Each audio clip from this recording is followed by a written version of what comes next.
Get the home field advantage every time with Fairfield by Marriott, official hotel partner of the NCAA. Whether you're a student athlete working toward your championship dreams or your team's biggest fan, Fairfield by Marriott has everything you need to get ready for game day. From comfortable guest rooms to complimentary hot breakfast, Fairfield is part of the Marriott Bonvoy portfolio of hotels and official hotel partner of the NCAA. Visit fairfield.marriott.com to book your next game day stay. The United States Border Patrol has exciting and rewarding career opportunities with the nation's largest law enforcement organization. Earn great pay with outstanding federal benefits and up to $20,000 in recruitment incentives. Learn more online at cbp.gov/careers/USBP.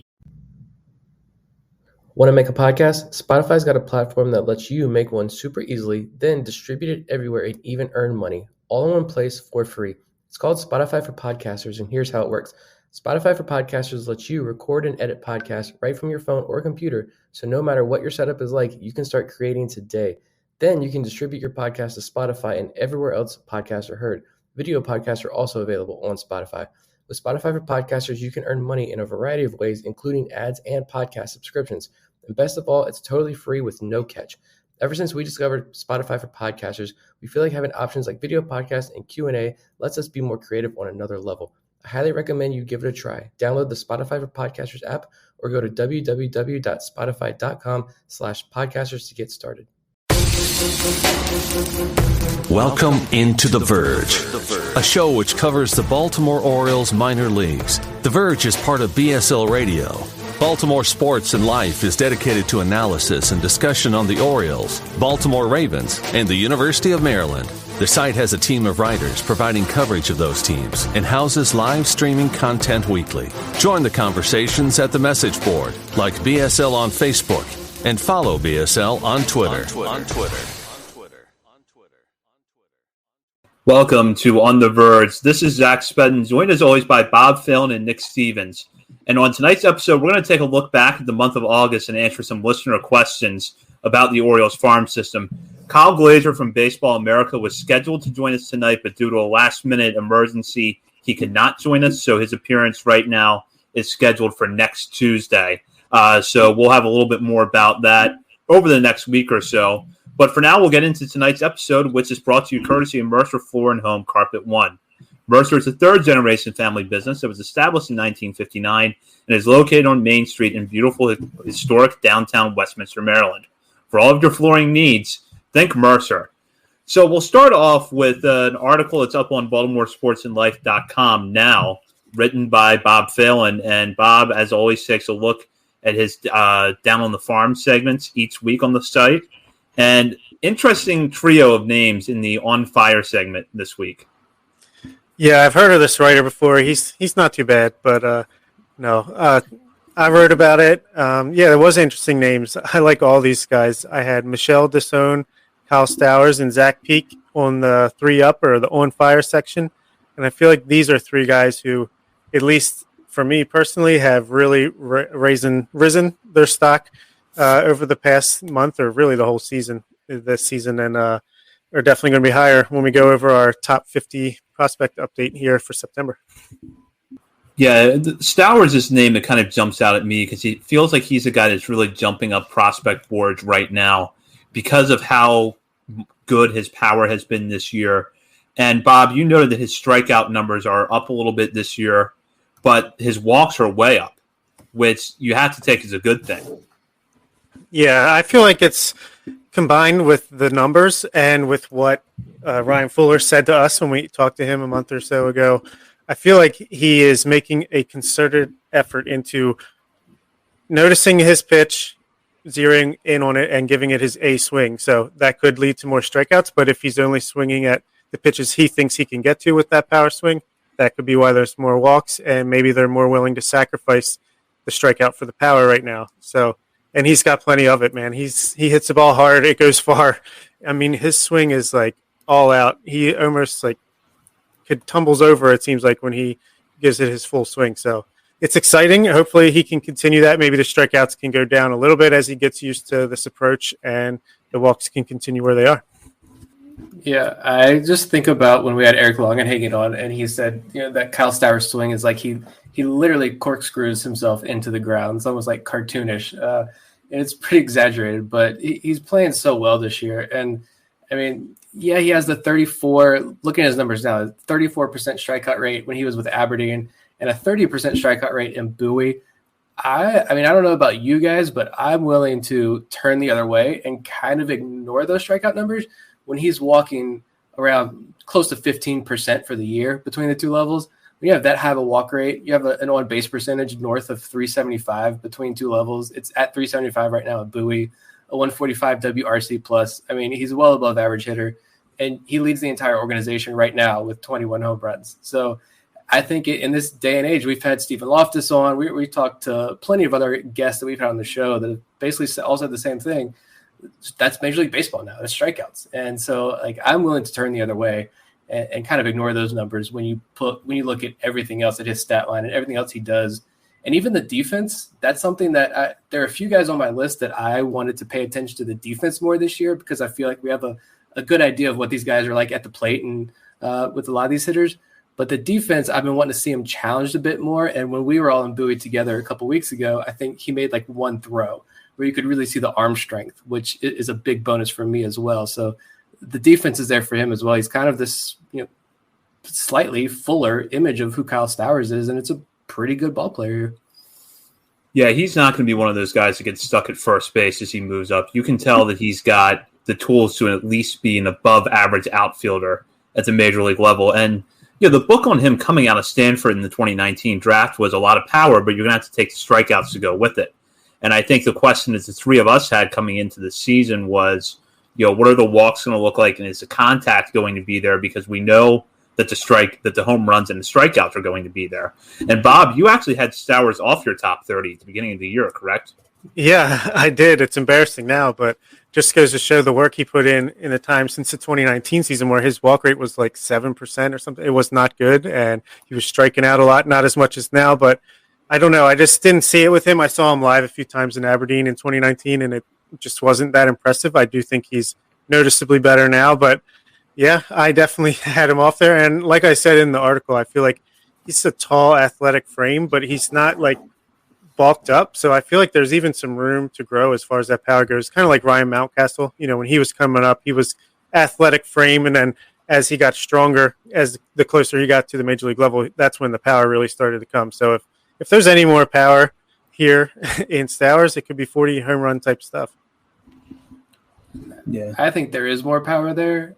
And the biggest thing for me, though, is those walks. Like with Mountcastle, we've seen that you're not going to get guys with 5% or lower walk rates to improve on that. That's who he is. That's what Ryan Mountcastle is going to be for his whole career.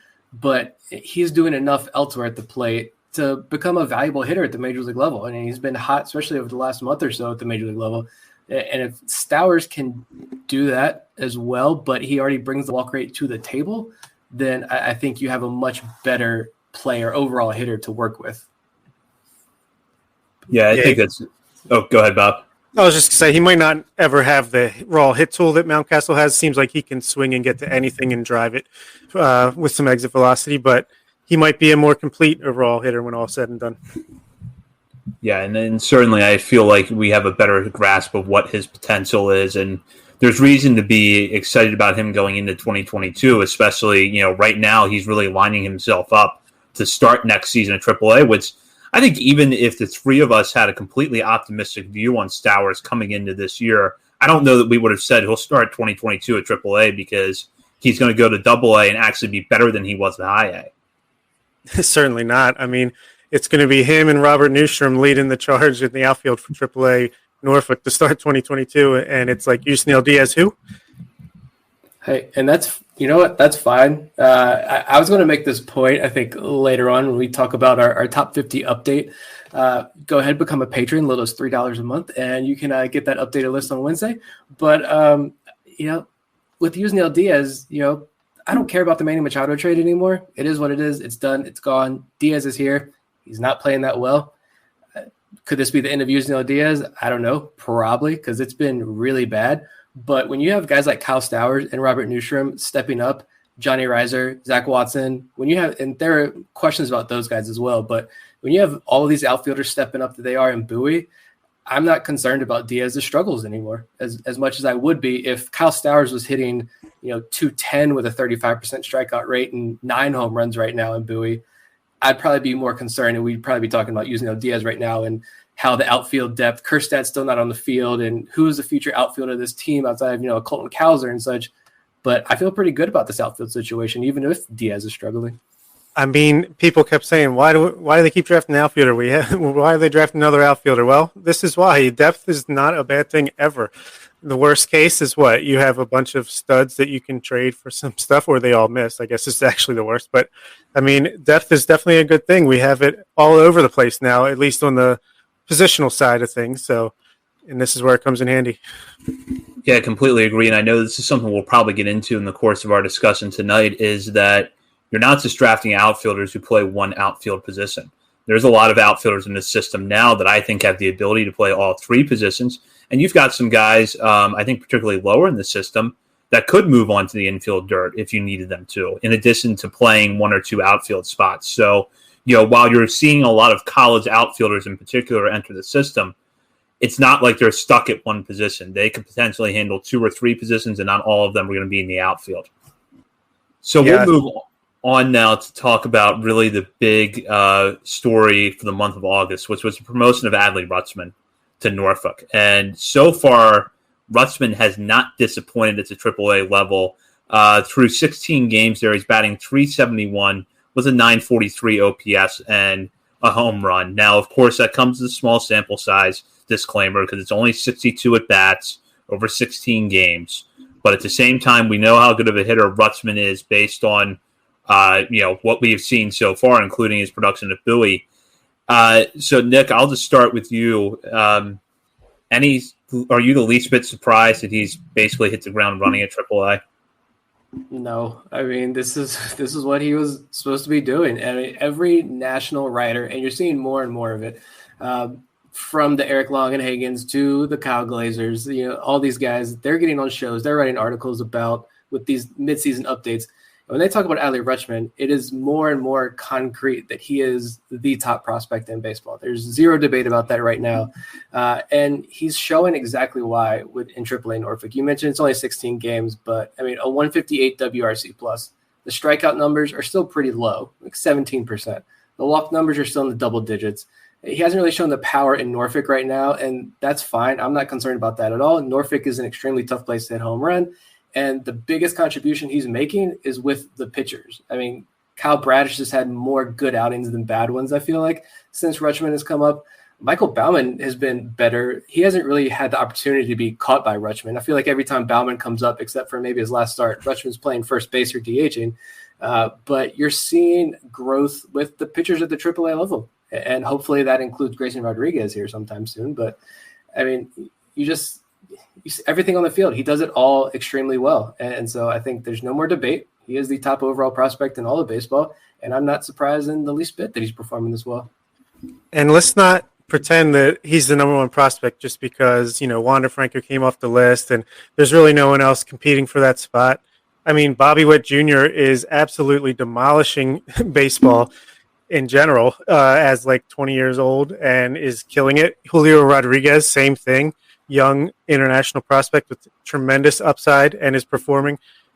I think Adley Rutschman is cementing himself as a generational talent, and it's obviously you have to come up and do it, but he's passing every test along the way here. Yeah, I do want to get into the pitching aspect of this a little bit more because one of the things that I thought was important for Rutschman to get time at AAA was that he would be catching guys that weren't necessarily your prototypical top prospects. But they had major league time. They might have 1 or 2 good off-speed pitches, and that would be important for him to look at. And while I do think it is still important, you both kind of noted this, which is that the guys who are the prospects, Baumann and Bradish in particular, have looked good when Rutschman's behind the plate. Yeah, I've got the numbers right here. We can run through some of these. I mean, and Rutschman hasn't caught all of these outings right here, but I mean, Ofelky Peralta, 3-0, a 3.74 ERA, 17 strikeouts in 21 innings since his promotion to Norfolk. Michael Baumann, a 1.69 ERA in 4 starts. Even Dean Kramer. Let's talk about Dean Kramer. I mentioned a couple weeks ago, I was done with Dean Kramer watching him pitch. It was the outing against Memphis he had a couple weeks ago. And I know the entire Norfolk roster just did not show up to Memphis in that entire series. But Dean Kramer, in the month of August, 15 innings, 14 strikeouts, just 5 walks. He does have a 4.60 ERA. Shout out to Jordan Katz over there on Twitter. He actually asked last night, what was Dean Kramer's ERA with Adley Rutschman behind the plate? And it's like a 4.50, but he's not walking anybody, and he's striking out a lot of guys with Rutschman behind the plate. Alex Wells, Cody Sedlock, I mean, we can go through the whole list here. Guys are pitching really well. The only issue really on the pitching side of things has been Kevin Smith, and I think that's a whole nother discussion, but the top prospects are pitching pretty well with Rutschman behind the plate. And like Vivek said, the Adley effect is real, and that's the truest statement there is right there. It's going to be such a tremendous difference. It's going to be so stark around May of next year when we go from Pedro Severino and Austin Wynns with their bottom 3% frame rate and can't even catch a ball, can't throw anybody out. It's going to be incredible, the difference that Adley's going to make right away. You've seen already, you posted some highlights on Twitter last week, Nick. Even though you're on vacation, he had the ball pop out of his glove, throws behind the runner. He's just incredible out there. He's always in the game. He's never distracted. He's always right in the moment, and his hard work and dedication is paying off. That play was unbelievable. It's just so quick, and it's instinct. He's not thinking about anything out there. He just does it automatically. And there were a lot of times in Bowie, too, when you talk about his defense behind the plate, I mean, framing and stuff, like that's something I can't really sit here and judge or pretend to, I can evaluate that. But what I can see is when he has runners on first base, his ability, it's just flawless, like perfect execution. And I don't think we're looking at that through orange-colored glasses. It is literally quick, flawless execution of him popping up, throwing it at the first base, perfect throws almost every single time. He's made some mistakes, of course he has, but for the majority of the time, perfect throws, right on the line, gunning guys down at second base. I mean, it's like nothing we've seen at the major league level this year, which I know isn't saying much, but. So I want to get into a player who we were high on coming into the season, and Bob and I talked about him a lot last week, and that's Rylan Bannon. But I did want to bring him back up just to kind of finalize what he did for the month of August and give Nick a chance to weigh in since Nick couldn't join us last week. 65 plate appearances over the month of August.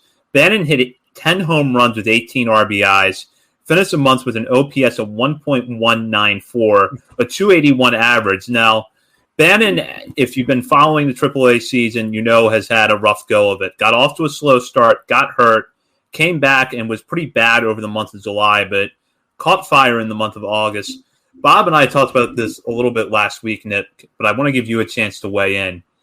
Do you think that this line that we saw over the month of August is just a statistical fluke, or do you think that it's a product of him being healthy finally? I think it's a little bit of a mix of both. I mean, the oblique injury, when that happened, I was watching that game, and I still remember it pretty vividly. He just took a mean hack at the plate and instantly threw the bat down, grabbed his side, grabbed the oblique, and he went straight to the clubhouse. He didn't stop to talk to a trainer or a coach. He immediately went to the clubhouse, and that was bad. And yeah, guys come back from oblique injuries, but I feel like that's an injury that just lingers forever. And you might feel okay to get out there and field, and maybe it doesn't hurt completely when you swing a bat, but there's no way you're 100%. It can take some guys, 2 months, maybe even 3 months to fully heal from that injury. And I think now it's just he's healthy. He's seeing the ball well. The 10 home runs in the month is pretty extreme. I don't think he can do that at the major league level. But I think somewhere in the mix there is where you find Rylan Bannon. And I think for me, he's still only hitting like 236 or so over his last 30 days. Yeah, he's walking some. I kind of feel like you might as well just put him up at the major league level and let's see what you got. And if he's got it, he's got it. If he doesn't, you can go ahead and move on. I feel like the same with Yusniel Diaz too, and that both of these guys. Put him up in the major league roster tomorrow.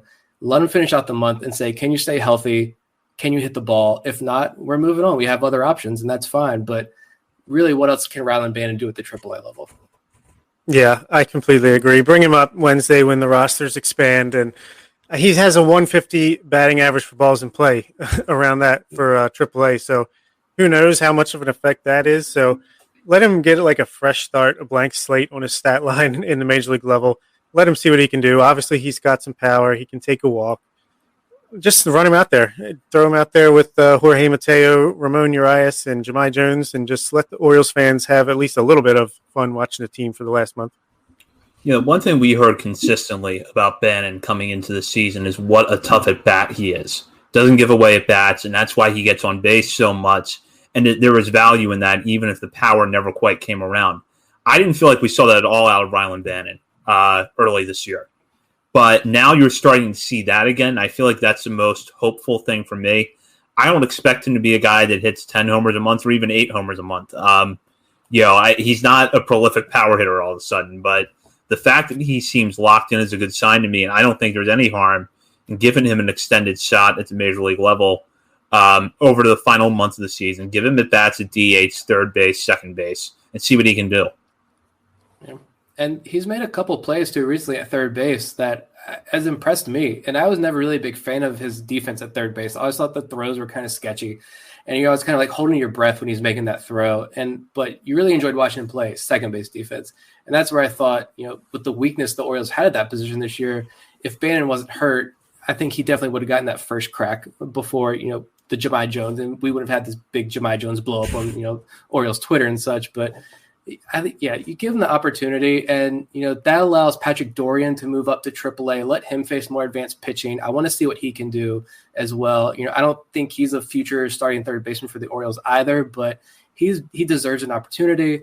And we've got guys coming up the pipeline. When you talk about Kobe Mayo, Gunnar Henderson, if he moves over to third base, if Westberg's the third baseman, you've got so many other guys. Find out if Bannon can be your utility guy of the future, or if he can show he can hit a little bit at the major league level, you can dangle him out in the offseason and maybe he becomes a trade piece as part of a package. So, I think he's reached that point, though, where you got to just go ahead and bring him up at this point.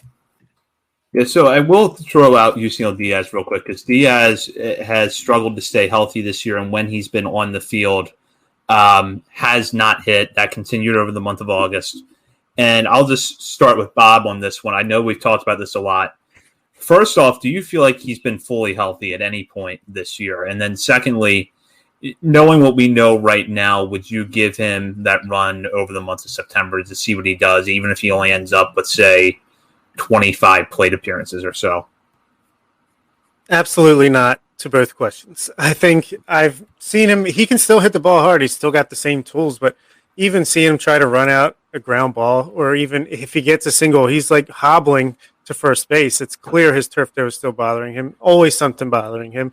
I'm kind of like, until he can just show something, why give him an opportunity? I don't think he's earned it. I think, he's on the 40-man, so if you really want to just have him up there, I'd rather have him get regular at-bats at AAA and try to find something here. But I'd give him a shot in the spring.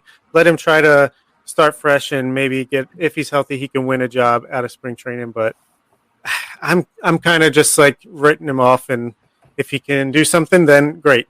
That's a bonus. I mean, 44 games. That's it. That's all he's played this year, and it's a WRC plus is 23 right now in AAA. Like league average being 100. I'm not a mathematician, but 23 is not very good. I mean, it could still be healthy too. You mentioned that it is turf toe, so that's just like the oblique injury. That's going to linger forever. And same thing, I haven't really seen him challenged out in the outfield. So, like, is he sprinting out in the outfield and making those plays? I don't think I've really seen any to judge if he's healthy that way. It's frustrating. I think I mentioned a couple weeks ago that I was like still on the Diaz hype train, but like I gathered my things and I was pretty much ready to hop off. Like I think I've hopped off when I met the guys in Bowie, like I just mentioned, watching the Bowie outfield, that's a must-watch crew every single night. When I watch those guys, I'm just not excited about using El Diaz anymore. If he comes out in spring training next year and he's hot, great, and he gets that opportunity, I'd much rather watch using El Diaz than DJ Stewart out in the outfield right now. Let's roll with that next year. But I don't have much hope anymore for Diaz. When Zach Watson's hitting for more power, it's not good. Yeah. On that note, let's go ahead and transition to Bowie and talk about that outfield. We've already talked a lot about Kyle Stowers, and I'm going to talk about Johnny Reiser a little bit later on in a segment that you can probably see coming from a mile away if you're a regular listener. But Zach Watson's season has been impressive because not only are we seeing him hit, we're seeing him hit for power in a way that I don't think anybody expected him to hit. And on top of that, he's still showing a lot of speed, and he still plays a good center field. And I'm starting to wonder now, is his floor Ryan McKenna with more power? Just kind of throwing that out there. McKenna's showing a pretty good pop, too, this year, at least when he's in AAA. He doesn't have or he might have one Major League home run, but he's got 11 in AAA. But, I mean, that's not a bad comparison. I think maybe McKenna might be a little bit better defensively, maybe a little bit faster, but it's along the same lines. And, yeah, Vivek says Watson's a potential 2020 guy. Yeah, I could definitely see that. He doesn't walk, but if he's playing a good center field, you're not expecting a ton out of the bat. So, worst case, he's a fourth outfielder that can play all three positions and hit for some powers. Not bad.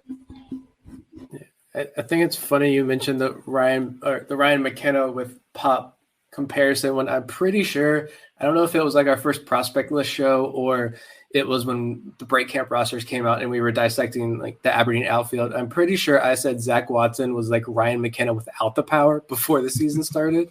And now he's only Adley Rutschman and Kyle Stowers have more home runs in this organization than Zach Watson.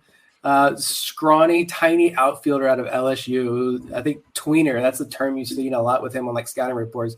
This tweener outfielder, speed guy, stolen bases, that's about it. And now he has 18 home runs this year between high and double A. It's great to see.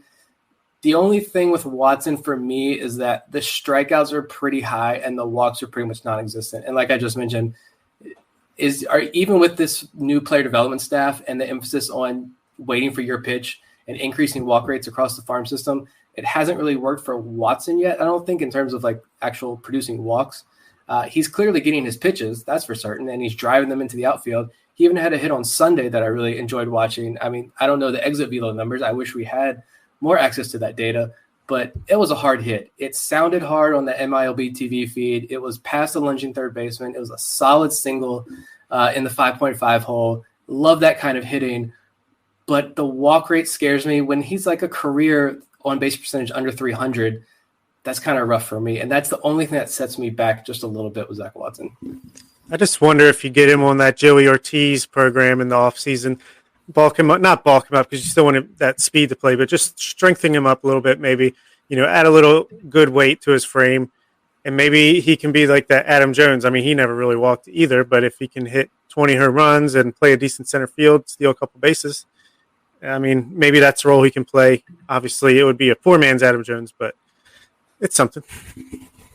Yeah, I see what Nick is saying. I would like to see the strikeouts drop a little bit and the walks go up. I don't know what effect that would have on his power, but that is something that I would like to see a little bit.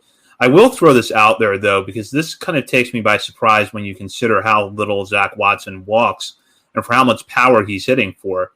21 steals and 27 attempts, which is a good number. And I know that, we could probably spend a whole show talking about whether or not stolen base has any value at the major league level right now. But to have that tool at your back pocket, as we've seen with Cedric Mullins this year, that's still going to go a long way. So the fact that Watson's still putting up those type of stolen base numbers without walking a lot and hitting for power when he does make contact, for me, is a good sign. Yeah, absolutely. And I'd like to talk about Taron Vavra for a second here, since we're in AA, because he came back off the IL missing a good solid, 2 months with the back injury, and he's just picked up right where he left off. Who knows how long that was bothering him when he went in that slump before he hit the IL. He's, as the word is, hitterish. He knows where to hit it, and he hits it hard. He hits it right where they're not. And I want to see what you guys think. If he's going to get about a month in AAA here, or you think they'll move him up or keep him in Bowie for the rest of the season for the playoff push? It's a tough I think you're going to see a lot of guys go ahead and stick in Bowie who are in there. Maybe you move Grayson Rodriguez up. I mean, there's some rumors apparently going around Twitter right now. But I think go ahead and just keep this core in Bowie and let them win together. We've talked about that on the show, I think, before. I know there's discussion about that. How important is winning at the minor league level? I think I want to say you guys talked to Johnny Reiser. You touched on this subject with him last week. I think it is a little bit important, and it's good for these guys to go out there and win together, win that championship, and then take that attitude with them up to Norfolk, up to Baltimore as they move up the ladder. And with Vavra, I don't see any harm in going ahead and keeping him around for the playoff push. And if you want to send him to Arizona, that's great. You can go ahead and do that as well. And even he may not even need that extra time in Arizona if you can work with him individually in Sarasota or something. Because I think with Vavra, for him to hit as well as he did when he came back from his rehab assignment, to me, like, this is a guy who he's playing exactly like I thought, or at least I was hoping he would play when we acquired him from the Rockies, which is fantastic to see. And I really think this guy has a future as a really valuable utility player at the major league level. Not like a Stevie Wilkerson utility type player who provides no value whatsoever, except for like one catch that people want to hang their hats on. Other like a true utility player that he's going to provide a lot of value, even if he's not in the starting lineup every single day. I'll throw this out there as far as middle infielders are concerned. Terrin Vavra, I think, performance-wise, is worthy of a promotion to AAA, and I think it would be a test for him. But I might almost put Caden Grenier up there. Because with Grenier, we know how good his defense is. The Bats had some ups and downs this year at Bowie. He does strike out too much, but overall, I think that you look at the numbers, and they're about what you reasonably would have hoped for coming into this year, maybe a little bit better. And the other thing, too, is that I'm looking at kind of the offseason implications. Terrin Vavra is getting a 40-man roster spot in the offseason. I have zero questions about that. I don't know quite what to make of Grenier. I do think you'd have some teams that are interested in him for his defense if he were available in the Rule 5 draft. But I'd also like to see what he does against more advanced pitching, because if he goes up to Norfolk and does roughly the same as he is in Bowie, I might be inclined to protect him just to have that depth in the system and let him, get an extended time at AAA next year. But if he's not pushed this year, I don't know how you assess that. Maybe the Orioles feel like they can, see what they need to see by leaving him at Bowie. But if you're going to move a guy up, I might almost go as Grenier for that reason. Let Vavra stay in Bowie, get fully healthy, hopefully have, an extended run in the playoffs, and go to Arizona after that. Yeah, it's not a bad. I would have to really look at the roster, and I'm sure we will do that in a month or so. But to really figure out if I'm leaning towards not protecting Grenier. That's just my initial instinct there. But Vivek says if they cut Martin and add Grenier, maybe that's an option. I mean, if they brought Martin up for a few weeks earlier just to see what they had going into the offseason, and they sent him down, so maybe they didn't, love what they saw. But there's just so many questions this offseason. It's going to be a really, really important offseason for the Orioles. And just back, one last note on Vavra is I feel like he's one of these guys, Mountcastle's the same way, born with a bat in their hand. No matter what, they're going to hit. Doesn't matter. So that's just what he's going to do, and it's just find him a spot. We'll see if him and Jahmai Jones compete for second base, but if he could play center field, maybe shortstop, DH in a pinch, that wouldn't hurt either. Yeah, definitely love Vavra. And with Grenier, I was thinking about that too, before, with Vivek's comment there about cutting Richie Martin. With the Orioles sending Martin down to AAA, like, what is that? Because there's something there with the injury where they say, look, maybe you're not fully healthy and we just don't know. Is there something that they sent him down specifically to work on? Or is this they're just not on the Richie Martin hype train anymore and they're just ready to move on from him? I don't know. If they're ready to move on from Richie Martin, then I guess unless you're going to go out and sign to Carlos Correa that everybody's going out there demanding, unless you're going to sign a big name free agent shortstop, then I mean, why not go ahead and protect Grenier? Let him move up to AAA, see what he can do against that. I mean, he gets on base. He's got a .350 on base percentage this year. So walk rate's good. The power's been pretty good, so showing some strength. The defense is, I don't know, I'm not going to say like Gold Glove caliber, but it's really, really good defense.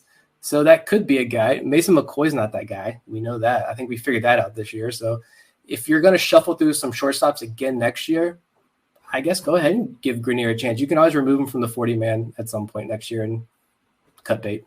Yeah, I got it. You say you protect him for the Rule 5 draft. Then you sign Correa after that. And then you waive him, pass him through waivers, and keep him in your system. So I feel like we can't move on from Bowie without bringing up Grayson Rodriguez. And his most recent start, which came on Saturday, was another dominant one. 5 innings, 3 hits, 2 runs. 9 strikeouts against 2 walks. And we've seen him tested in a few more outings this month than I think we had seen previously, but we've also seen him work through it a little bit. So I'm going to go really with two questions here. The first one is one we've kind of addressed before, but I want to circle back to, which is, does he get time at AAA? And secondly, does it bother you that he basically never works past the fifth inning, or he does rarely? I don't think so. I mean, they're limiting his innings. Obviously, if he has an outing where he's at 50 or 60 innings after 5 innings, I think he's gone 6 innings maybe once or twice this year. But I think it's more of just damned if you do, damned if you don't kind of thing. Like, if you push him too much, people are going to say, you got to protect that arm. He's your future. You're wasting it in the minors. So I'm not too worried about that. But I do think he will get time in AAA, whether or not it's this week with the rumors going around, or if it's just after Bowie's season ends and he gets a week or two up in AAA. I think they're going to want to see that before the end of the year. Yeah, I think the sign was when, I think there's a quote from Mike Elias the other day or a week or so ago, where there are daily discussions about when the best moment would be to move up Grayson Rodriguez. That's exactly what they said like 2 weeks before they moved up Adley Rutschman. So it's going to happen. It needs to happen. But this is a question that I have for Kyle Glazer when hopefully we can get him back on next week. Is this commonplace across minor league baseball? And because I know every single time there's a Grayson Rodriguez start, or really any start, I know everyone jumps in, not everyone, but a lot of people like to jump in on the comments, on Twitter and say, 4 innings, what the heck's going on? Like, oh, another 75 pitches. There we go. Take him out. You're not challenging him. I do get that to an extent. I wonder, you're protecting guys this year. Is it going to hurt them next year when you ramp them up a little bit? Or are we going to ramp them up a little bit? Or is this, I think that you guys were talking about this a little bit before we came on the air, are we preparing guys for the Tampa Bay Rays model style pitching to go, hey, if you can only go 4 dominant outings, then that's fine. Go ahead and give us 4 dominant outings, and then we'll shorten the game that way. But his last outing, I went back and watched a little bit of it today since I wasn't able to watch his last start. But it was the perfect outing, I think, in my opinion, because he got into so much trouble early, walk, home run to start things off. Second inning, really got into trouble again, and you thought, here we go. This is another 2-3 inning outing for Rodriguez. They're going to pull him, go ahead and protect him, but they didn't. And he finished the second inning with 3 straight strikeouts, and then it was just 3 straight outs in the third inning. Go to the fourth inning, same thing, 3 straight outs. Fifth inning, 3 strikeouts. I mean, that's what you want to see him challenge, and he lived up to that challenge. So I think if you want to move him up, I think moving him up after that start would be perfect timing. Yeah, I'll just say what I said about Adley Rutschman before he was promoted to AAA. I'm good with him going there. I think performance-wise, he's earned it. But do not root for Grayson Rodriguez to get to Norfolk this year because you think it'll get him to the major leagues faster next year, because there's a lot riding on that we don't know right now. One of the main things being service time manipulation and what that's going to look like in the future. But otherwise, performance, his performance warrants it. I think he's been tested a little bit more recently and has worked his way through it. And that, to me, is a great sign. I would almost prefer to see that than to have him promoted after a month of just straight dominance, because now you feel like, okay, he has been tested a little bit. It seemed like AA hitters might have starting been, catch up to him a little bit, and he worked his way through it. Yeah, and get his feet wet in AAA. So to me, that just makes me feel more confident that he will be brought up around the first time that he's eligible in 2022, as long as, he starts off doing pretty well. You would see him in May, June at the latest next year. So the sooner he gets up to AAA, same with Adley, that just means that they're planning on getting them to the major leagues as soon as possible while being smart about it too. I mean, if we can end the final 3 weeks there of the season, AAA season, Michael Baumann, Grayson Rodriguez, Ofelke Peralta, Kevin Smith in this starting rotation, I mean, we're right there. We are on the verge of the talent coming up to the major leagues, and it's I don't know.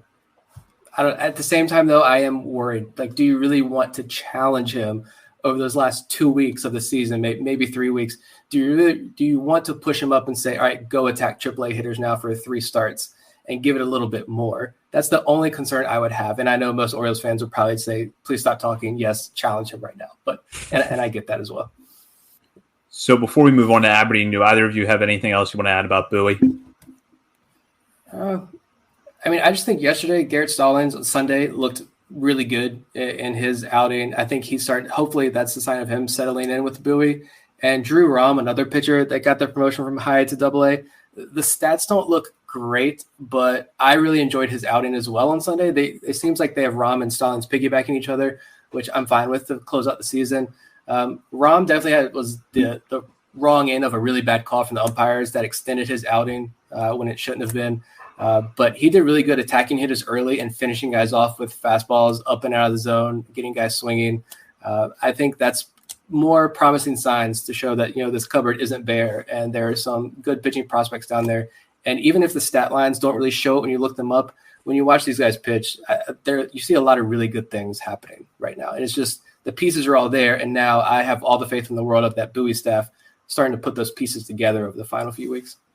Completely agree with that. And I'd just like to note that Jordan Westberg, he struggled in his first 3 weeks or whatever in AA, but not too worried. Or I think it's only 2 weeks, actually, 11 games. He did the same thing in Aberdeen when he got promoted. He batted .205 in his first 11 games for the Ironbirds, and he slowly adjusted and figured things out. There was a decent article I read, maybe it was Steve Maluski. God damn it. I forgot how to pronounce his name in the spur of the moment, but where he talked about, I think it was Ryan Fuller and a couple other guys who just said that, he's just adjusting to a little bit extra velocity right now. They think he's doing all the right things and he's going to make the adjustments, and it's good for him to be challenged, like Matt Blood said to us. So, yeah, and it's been a long season, first professional season, and he's moved up 3 levels. So it's a lot to work with, so don't worry too much. Completely agree with that. And I'll move on now to a pitcher that I know all 3 of us are pretty high on and have been really excited about this year, and that's Zach Peak. And Zach Peak was actually featured in Bob's Down on the Farm piece this week. And we've known all year really how good Peak is, but I thought Bob really captured it today on BaltimoreSportsAndLife.com. Yeah, I think people are sleeping on him. Maybe they're not, but I just feel like he's being underrated right now just because his base stats, like his ERA is a little bit higher than a lot of guys that people might be a little bit more excited about. But he has had a lot of bad luck this season. He's got a high batting average, balls in play against him. His first start of the year, he got rained out after 2 innings. Like, I just feel like he's pitched a lot better than his baseline says. He has a strikeout rate over 30%. What was the stat that I was going to put to? Oh, yeah, his FIP and XFIP is like a lot lower than his normal ERA. And his stuff is just filthy. You just watch the video and you can see it. His breaking pitches, his off-speed pitches are completely nasty. And if he's going to continue to try to get that velocity up as he did in the last off-season, very long off-season, then I think this guy, his floor is like a high-leverage reliever just with the stuff he has. So I think his ceiling and his floor is pretty high, and I'm starting to get excited about him. Even more so. Yeah, there's another point that I could make about pitchers in the lower levels of the minors that, we'll save for when we talk about our top 50 prospect update. But with Peak, I'm going to say I am starting to get a lot more excited about Peak as well, now that he's dominating in high A. I mean, 4 starts this month, 3.63 ERA. You mentioned the FIP is a little bit lower. 19 strikeouts, only 3 walks in 17 and 1/3 innings. That's dominant. And that last outing, that was a light switch for me. I mean, it was the stuff, the change up, the swing and miss, getting guys on the breaking balls out of the zone. These high A hitters really haven't had an answer to his pitching at this point. And it's fantastic to see Zach Peak pitch this well and make that jump from low A to high A, because we've seen other guys. One guy in particular that I've been very burned on pretty badly, Ignacio Feliz, hasn't been able to make that jump. We've seen a lot of bad pitching in high A for Aberdeen, I feel like, this year. Outside of, when Drew Rom and Garrett Stallings were here, there's not been a lot of great pitching there, and Zach Peak is making it look easy. So hopefully he comes back to Harrisonburg here this offseason and trains again, and beers and dinner on me, man, because he's putting up a great rookie season. The one thing that I love about the way he's pitched at Aberdeen, especially lately, is that he's not walking anybody. He's had like a few outings, I think, where the walk rate has been driven up because he's walked a high number of guys over a short span. But he's really did not walk anybody in the month of August, and that walk rate has dropped since he went to Aberdeen. That's really the thing that I like the most, and Nick talked about this a little bit, which is we're seeing that changeup develop. Because I think we knew coming into this year that he had a good fastball, but we weren't sure about the secondaries quite as much. But that changeup, I think, is really improving. And we saw, I mean, I think I read something on draft night when we did that live podcast reaction where that someone noted that the Orioles feel like they can teach guys change up, and it's maybe they're right. Yeah, that was the emphasis. He said coming out of college, that was his swing and miss pitch, and he felt really comfortable with it. Then got to pro ball with the Angels, wasn't really feeling it, wasn't getting guys swing and miss on it. So the Orioles sent him the velo program to increase the fastball velocity, and it was all change up on top of trying to increase your velo. And so far, it's working. He's putting it all together. And I really think that last start, I hope he doesn't come back and burn me this week when he makes his next start. But I feel like that last start was the one time where he put it all together and everything was working in that start. And so hopefully that's a big corner that he's going to turn, as he has, maybe 3 starts left in the season. On another note with Aberdeen, this was a topic that we were planning to talk about with Kyle Glazer tonight, and we'll bring it up next week if it's still relevant then, and that's Gunnar Henderson, who's been a little bit more up and down at the plate at high A, certainly, than he was at low A. Struggled a bit in the month of August, and that's driven his overall numbers down. I'll just start with Nick here. Has anything you've seen with Henderson over the last 30 days or so given you a little bit of pause, or do you think that this is just part of the growing pains, so to speak, for a young player at that level? I think it's just growing pains, and I'm not really concerned at all. I mean, he is starting to heat up a little bit. He's walking consistently this entire time. Even when he's not hitting the ball, he's walking. You've seen the average tick up. He's getting 1 or 2 hits a game now. I think Sunday, he was 0 for 2, but he drew 2 walks. So, you're seeing that kind of performance from him. He is still so young. I mean, I'd have to pull it up to see how much younger he is compared to the rest of the competition in high A. It's young, 2-3 years probably younger than the pitchers he's facing.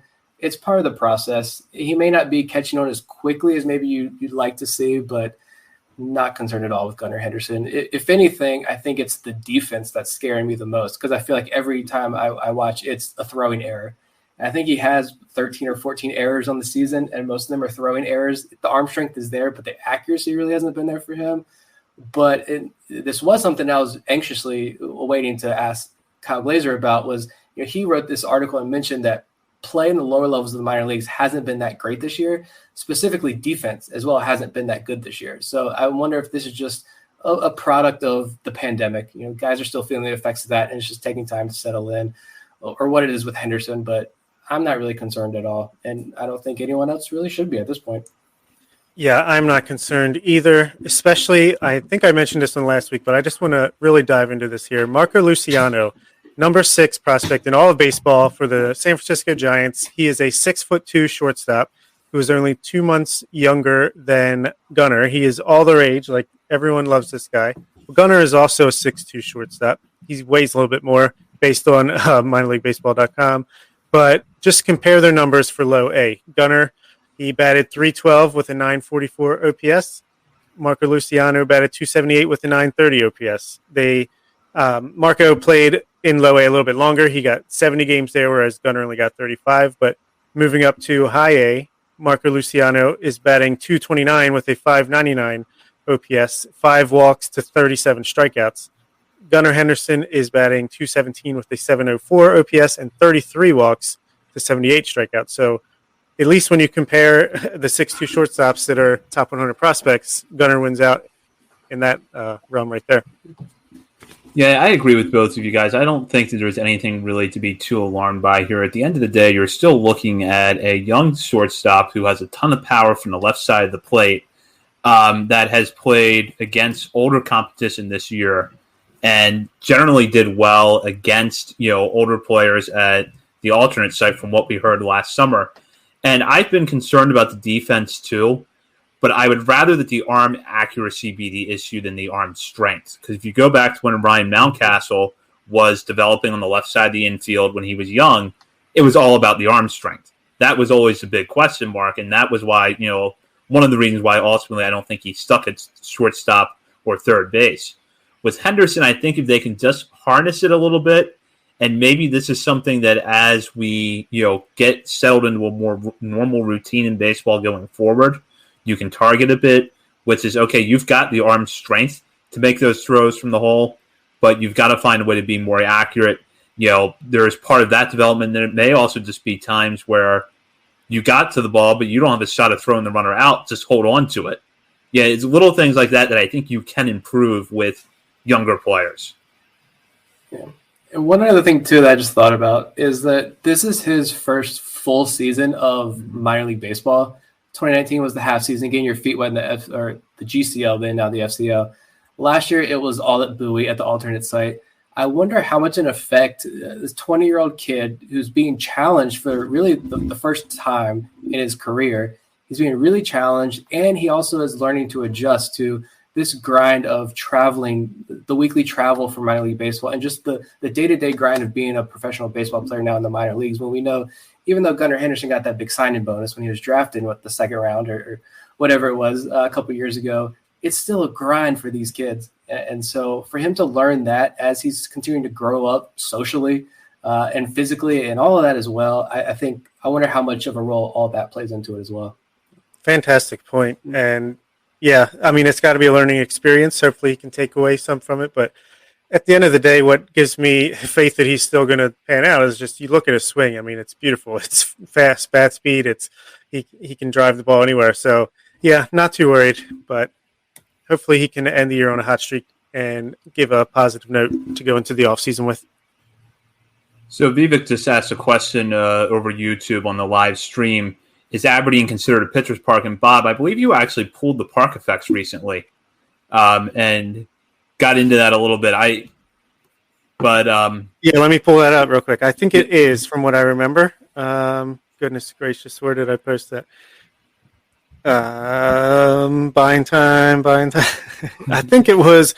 Oh my God, the WhatsApp group is too busy. We have too many people in there commenting. I did hear that. I don't know if it was a podcast, another Orioles podcast, or an article I was reading. So apologies if this was like on your show and I'm not remembering correctly. But I feel like I did hear that where someone had said like Orioles hitters have said like Aberdeen is kind of like a death park for hitters. Like it's extremely hard to hit the baseball there. So I mean, if that could play a role as well. But I mean, it's like Bob mentioned, that swing is just so beautiful that I mean, it's going to play wherever he plays eventually when it all clicks for him. Okay, I found it. Thank you for vamping there. Yeah. It is in the 77th percentile in runs, the 59th percentile in home runs, and the 93rd percentile in batting average for balls in play. So, yeah, extreme pitcher's park. Yeah, and I think we were anticipating that with the move of High A from Frederick to Aberdeen, we would see that a little bit, but it's definitely been in play this year. And before we move on from Aberdeen, I do want to shout out Hudson Haskin, who unfortunately is done for the year as a fractured thumb injury, but he looked really good over his time in Aberdeen. And I think overall, when you look at his numbers between two levels this year, you have to feel pretty good about what he put up, especially with the fact that he had a 381 on-base percentage between the two teams. So, Nick, anything there about Haskin? Yeah, I mean, that was really unfortunate when I saw that news. And I feel like I heard something about JD Mundy possibly having the same, broken finger, fractured finger or something as well. So that might be the end for JD Mundy as well. But with Haskin, yeah, I think there are a lot of questions about, will the swing work? Do the Orioles need to change the swing? And clearly, I don't think they need to tamper with that swing too much at this point. I think it performed pretty well, pretty admirably. He finished the year in High A, 25 games, good walk numbers, good on-base numbers, 115 WRC plus. Defense was pretty solid. I think it was a good first season for him. Coming out of a mid-major college program. I mean, I don't know if you could ask too much more of Hudson Haskin from his first taste of pro ball. Completely agree. I mean, I don't think he really raised his stock much or lowered his stock much. I think he pretty much held firm with what we thought about him. And another guy who I think could add some strength to his frame in the offseason and add some power. He already has a little bit, but add some power and maybe he could draw more walks, but he is one of these Brett Cumberland types that can get hit by pitches. I think he's got 18 on the season, so any way you can get on base, you got to do it. Yeah, and we'll have a little bit more on Aberdeen in our final segment, as I know that Nick has someone there that he wants to talk about. But we'll move on to Delmarva now, where the big storyline of the month was the flood of promotions from the Florida Complex League, headlined by Colton Cowser, Kobe Mayo, Connor Norby, Reed Trimble, and John Rhodes, and Billy Cook, who we talked a little bit about last week. Connor Pavloni was in that mix as well. So a lot of talent from the 2021 draft class. and Kobe Mayo, who the Orioles took in 2020, go up to Delmarva. And so far, it's so good for those guys, especially Mayo, who I think continues to really ascend up the prospect rankings for the Orioles. I'll just start with Bob here. Mayo we forget that Mayo sometimes is still a teenager because he looks much older out there, much more mature out in the field than his age suggests. But what have your impressions been of him? I've been super impressed by Kobe Mayo. I mean, the power is real. I can't imagine he's like 18, 19 years old, so he's only going to add more to that. I mean, sky's the limit. The arm is strong as could be. It looks like he makes the plays at third base. Like, I think this is definitely one of these potential top 50 type prospects down the line in a couple of years for the Orioles. So super happy with him. And yeah, I was surprised he even got called up to Delmarva, and he's having success there as well. So good on him. Yeah, I feel like when we had Matt Blood on, he made it seem like Kobe Mayo is probably going to finish the year, spend the whole year at the Florida Complex League because he is so young, and you have these college draft picks probably going to bypass him. They move him up to Delmarva, but I think he kind of forced the Orioles' hand there. You got to move him up with his performance in the FCO. But my thing with Kobe Mayo is, I'm going to say this, maybe I'm crazy for saying this. I don't care. I honestly believe it. I think Grayson Rodriguez, like he is a special talent. Adley Rutschman is a special talent.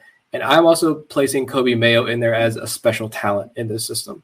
I don't know what it is, but like I have feelings when I watch him play. Finally getting to watch him on camera in Delmarva, like I feel things, and it's positive things. And I truly believe this is a special kid that I'm excited to watch him grow. Yeah, I was just restraining. Sorry, Zach. I was restraining myself. I kind of feel the same way, and it's very different when you get to see these guys on video compared to just reading the stat lines. And we'll talk about someone else along the same lines in a minute. I saw Delmarva a few weeks ago, and I got to see Mayo in person. And the first thought I had, and to be clear, I'm not making a player comp. I'm just noting really more than anything the way that Mayo was built. I looked at him and thought, that's a young Chris Bryant on third base. He's got that kind of build.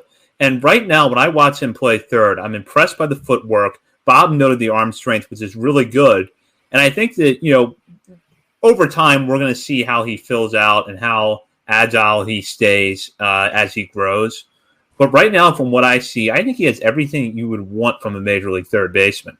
And as long as he can, stay, keep his good footwork, move quickly to the ball, and that arm strength, I think, is always going to be there for him. I think he'll stick at third. Now, there's a lot of questions there, but based on what I see right now, I think he could stick at third base. Yeah, and just like Chris Bryant, he could do third base, left field, get in where you fit in type of stuff. And you're not the only person I've heard compare him to Chris Bryant. Actually, a non-Orioles prospect analyst I saw comparing him to Chris Bryant as well. So that's pretty darn exciting right there. Yeah, I've enjoyed watching him play defense as well. Smooth plays, strong throws, accurate throws. I think a lot of plays that you see guys in the low minors typically muff or throw away. He's not doing that. He's doing all the little things right. And small sample sizes for sure right now. He's a long way to go in his development. He's only 20, I believe, still. But I couldn't hold my excitement with Mayo. I can do that with other guys and pick holes at them. But with Mayo, like I feel that there's something there. I can't explain it. It's there. I hope it pans out. Same way we kind of feel about Gene Pinto, I believe, on the pitching side. Yeah, we do love Gene Pinto, and we'll talk about him in a minute. And I want to throw this out, a listener question from David Adams. And he just wants a general sense of what we've learned so far from the promotions and any surprises. So I'll just kind of throw this out to both of you.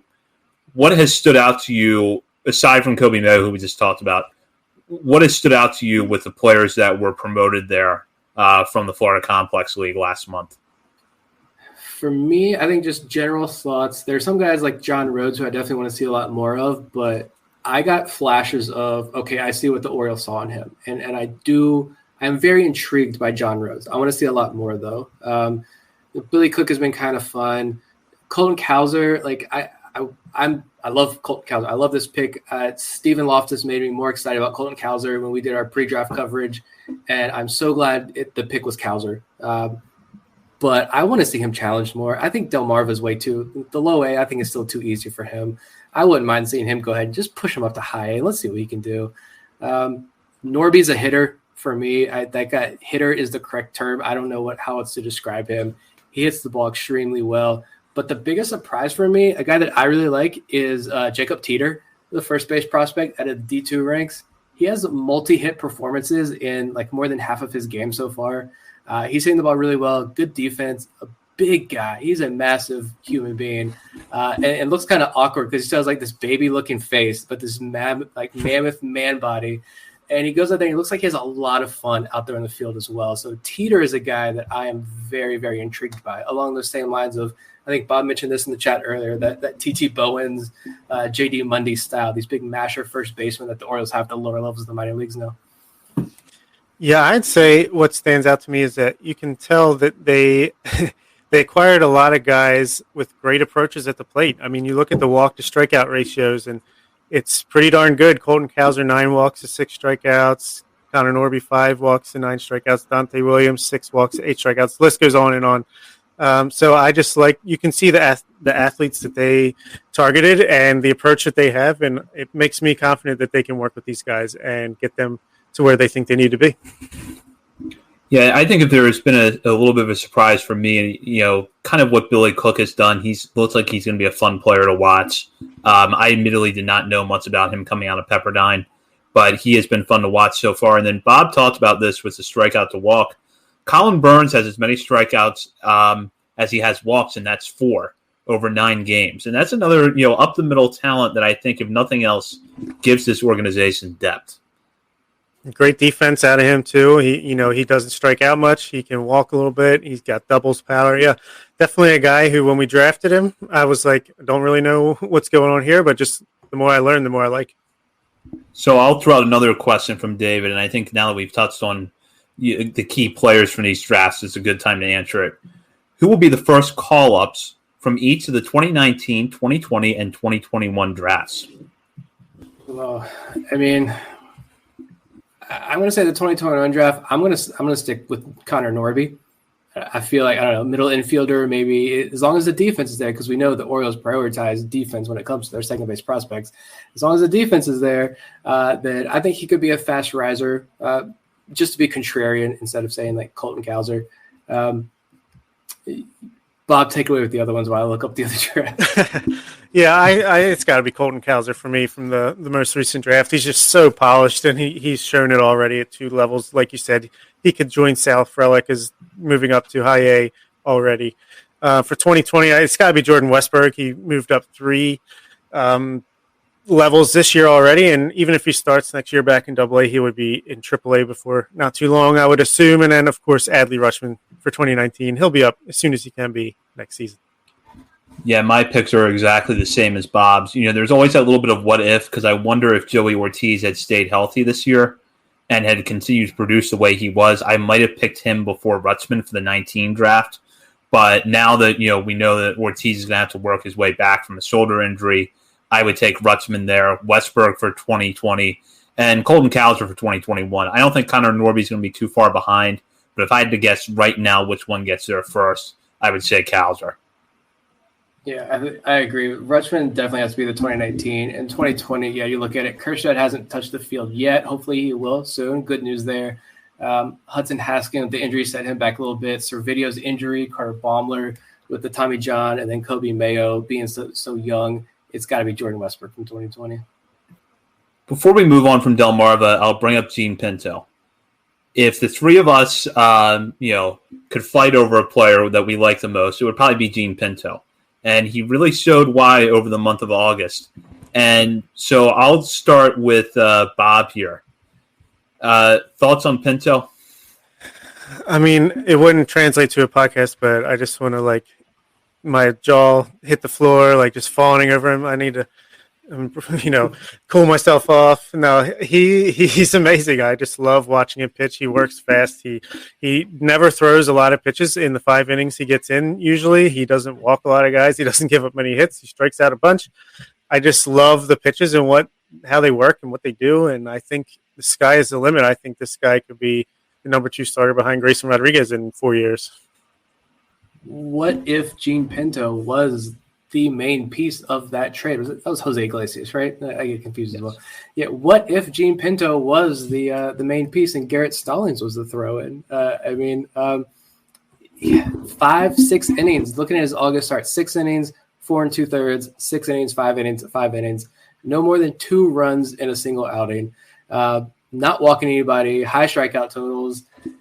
The only thing I mentioned this earlier. The only thing that still scares me is that Ignacio Feliz scarred me, and I know Ignacio Feliz is not a guy who was supposed to have any success whatsoever, being the 3rd player taken in the minor league phase of the Rule 5 draft. That guy's not supposed to sniff high A. 3 organizations before he turned 21. But same with Zach Peak. Yes, I was super excited about Zach Peak, but I held back a little bit just because I want to see what he can do in high A. That's the only thing with Pinto. I feel like I was probably the low man on our list with our new updated list on Gene Pinto. I'm willing to send him up 20 more spots once he gets to high A. If he can pitch this well, I am fully on board. But that is my only hesitation with Pinto at this point.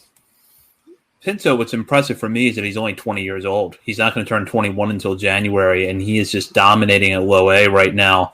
And just to give some context here, over the month of August, he pitched 21 2/3 innings, walked 3 batters, struck out 23, 0.83 ERA. So that, I think, really tells you in a nutshell how dominant he was, but it doesn't tell you something we've seen a lot when we've watched his outings, which is how good that 3-pitch mix is, how good his fastball looks when he's at his best. So, I agree with Nick. I do want to see him tested. It's probably not going to be this year, but I want to see him tested at high A next year before I fully buy in. But I've been very, very pleased with what he's done this year. So, I just wish every pitcher, you don't even need the pitch clock, just teach everyone to throw like Gene Pinto, and baseball games will be 2 hours and 15 minutes, and it'll be the greatest thing for the sport of baseball to bring his energy, his excitement. That's one thing that I do love as well. He is enthusiastic out there on the mound, and I feel like even when he's not pitching and they cut away to the dugout, he's there on the top step, interacting with his teammates, having fun watching those games. I love the energy he brings out on the field, and I wish there were 50 Gene Pintos in this organization. Yeah, so we'll go now to a question from friend of the show, Eric Garfield, who we had on a few weeks ago to talk about the Florida Complex League. He asks, if you were planning a road trip to see the affiliates in the playoffs, where would you be confident in seeing the most or best games?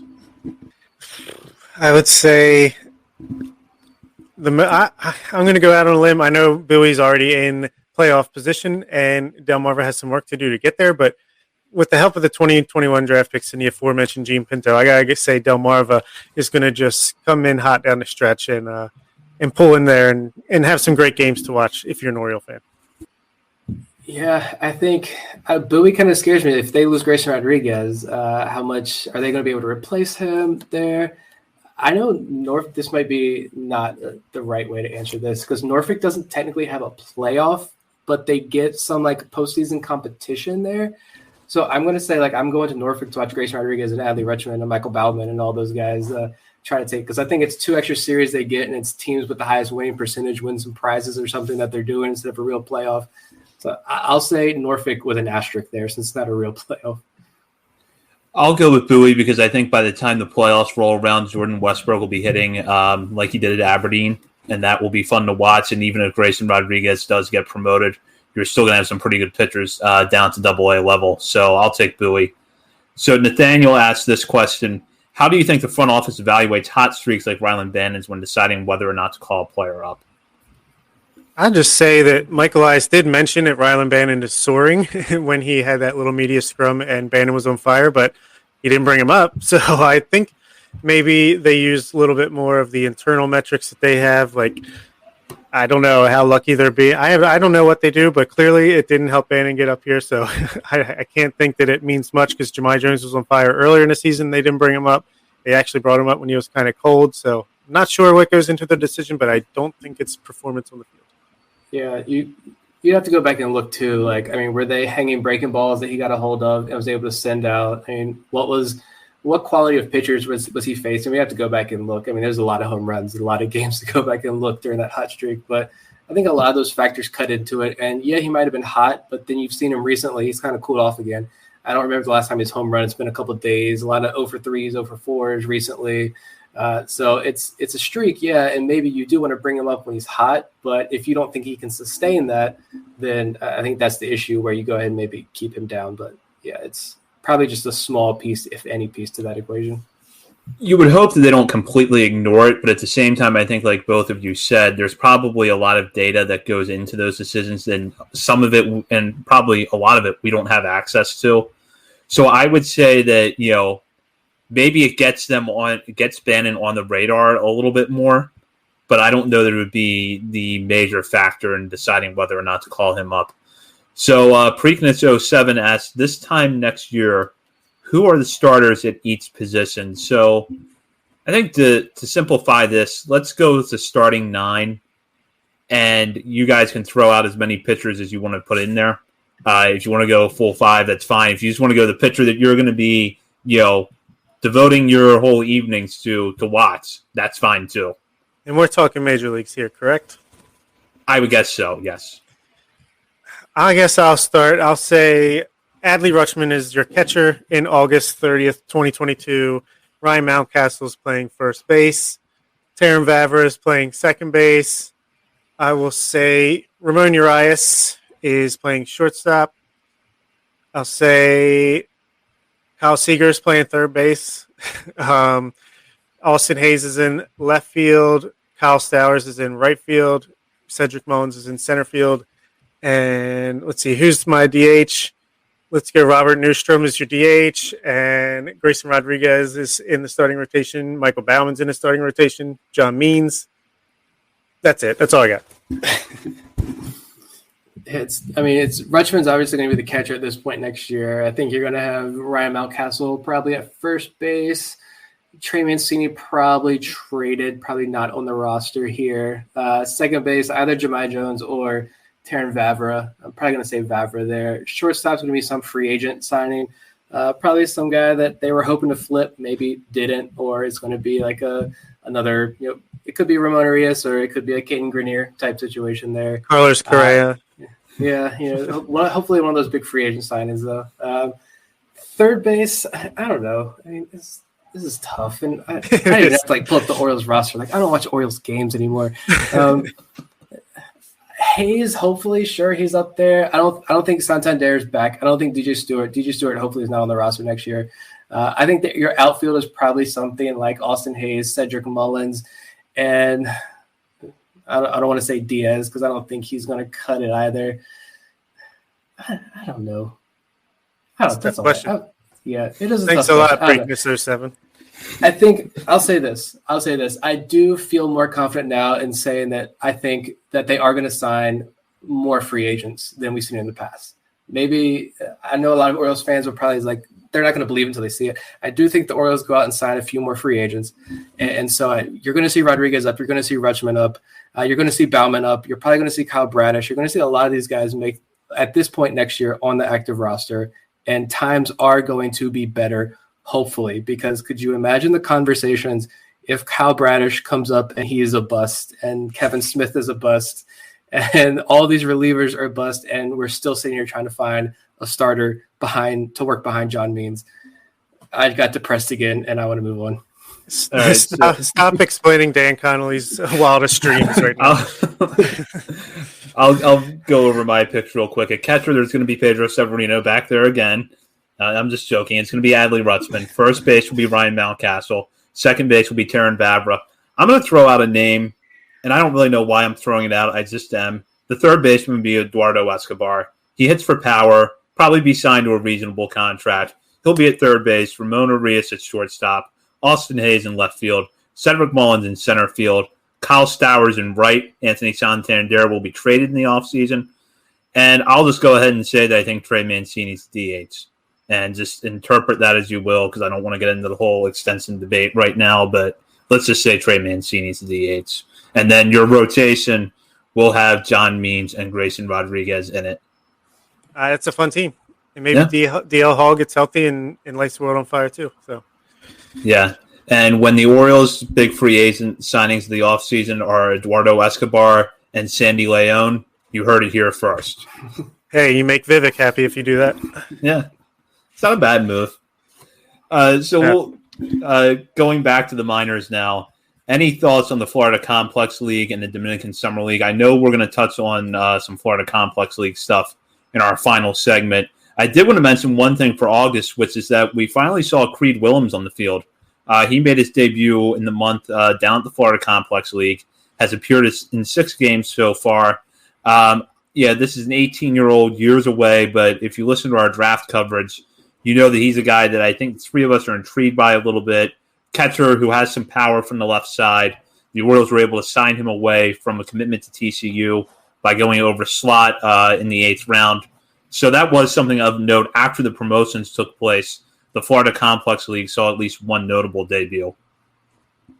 Yeah, and I think the FCL is still pretty exciting right now on a day-to-day basis. We have Steven Acevedo, Isaac De Leon, Michel Desaulnes. There's lots of the international talent like we always talk about. And even down in the Dominican Summer League, you've got Samuel Basalo starting to put things together offensively, hit his 4th home run today. Michael Hernandez still needs to fill out his frame, but he's walking a good amount and not striking out a ton. Anderson De Los Santos bursts onto the scene, and then there's a few pitchers that are performing well. Don't know how sustainable or what their stuff is, but it's at least a good start. So it's.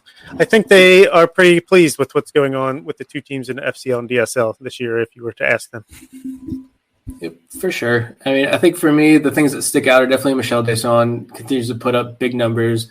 Just follow Eric Garfield. We had him on the other week, talk about it, follow his feed, great videos there.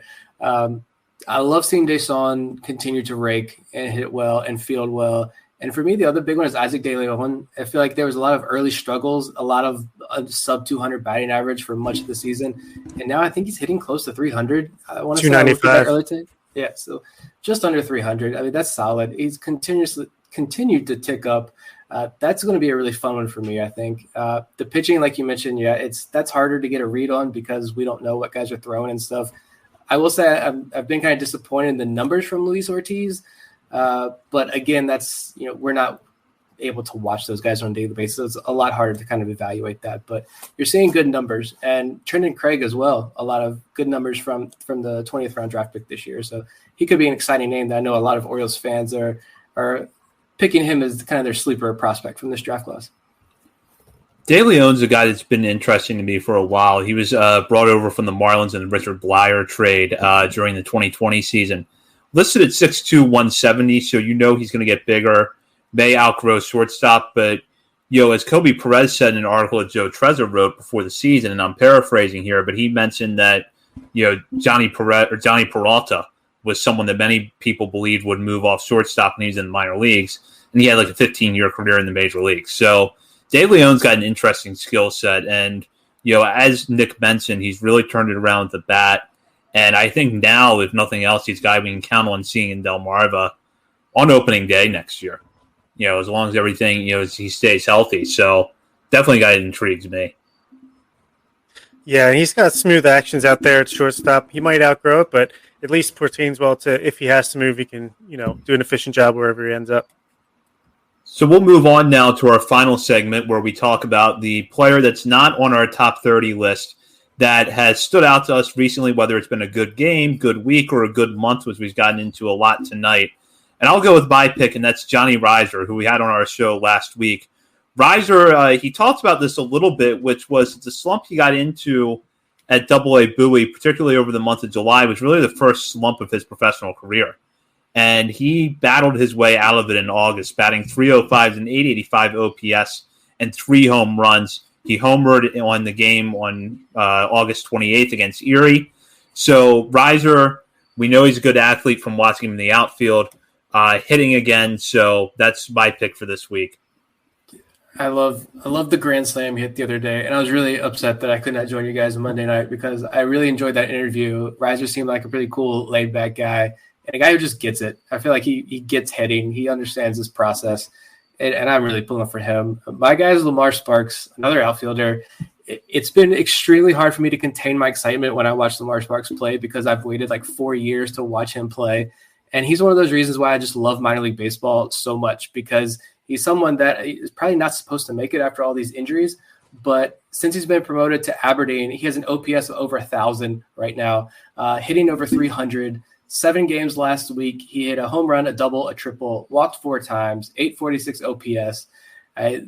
The magic may run out with Lamar Sparks. We'll see how high it can go. But right now, whatever keeps this spark alive, there we go.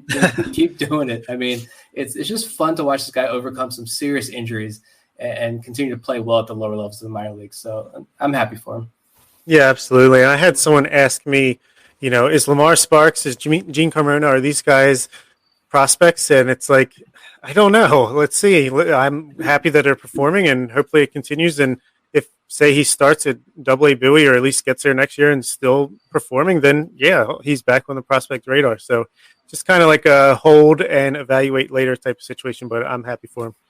And I have an outfielder as well. It's the previously mentioned Michel Desson.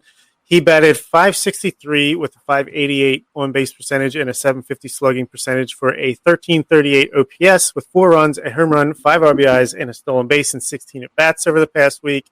And I think he could ultimately end up being, even though Taron Vavra's in our top 10 to 12 range of our top 50 prospects list, Desson could end up being the highlight of that trade, which was already a steal even if he wasn't in it. And he could potentially be a 5-tool center fielder who does everything. His walk rate is at 9%. Could get a little bit higher, but he doesn't strike out a ton, and I'm excited about him. Yeah, certainly a lot of reasons to be excited about Desson, and he has hit well. And that Givens trade, more than a year out now, still looks really good for the Orioles. So before we wrap up tonight, we do want to shout out our Patreon subscribers. And Bob, who has joined us, we unfortunately missed it last week. Apologies for that. But we'll now get the last 2 weeks' worth of subscribers a shout out in the air. Yeah, absolutely. We got a few since a couple weeks ago. We got Keith, no last name given, Ryan Corwell, Alex Gaines, Justin Daly, the man on YouTube, Vivek Shukla. Appreciate him big time. And Will, I guess his last name is Schmidt, because it wasn't listed, but I can see it in the email. He actually originally pledged at a lower amount and then raised his amount and said, "You guys are great. I want to give you more." So that's amazing. Thank you so much, William. And shout out to those guys. And if you want some more, or not if you want some more, if you want to join them, go ahead and sign up, and you'll get a pretty good bonus right away with our top 50 prospect update, which will be laid out in text form. And we'll also have a little mini post show here coming up to talk about it. Yep. So in the meantime, we'll be back next week with Kyle Glazer, and we'll have updates on that at BSL on the Verge on Twitter. And be sure over the next week to check out BaltimoreSportsAndLife.com, not just for the articles that Bob wrote that we discussed tonight, but for all of our great Orioles, Ravens, and other sports coverage. Be sure to join the message board and join the discussion there with our readers as well as our contributors. For Nick Stevens and Bob Phelan, this is Zach Spedden. You've been listening to On the Verge. Early nominating contests build momentum for 2024 contenders seeking the White House. C-SPAN is the place for political campaign enthusiasts, with unfiltered coverage surrounding the early primaries and caucuses, as well as speeches from key battleground states. Whether you're interested in your state's race or want to follow all of the political events, you can get immediate access to what the candidates are saying, plus nominating results in real time with the free mobile app, C-SPAN Now, or watch live on the C-SPAN networks.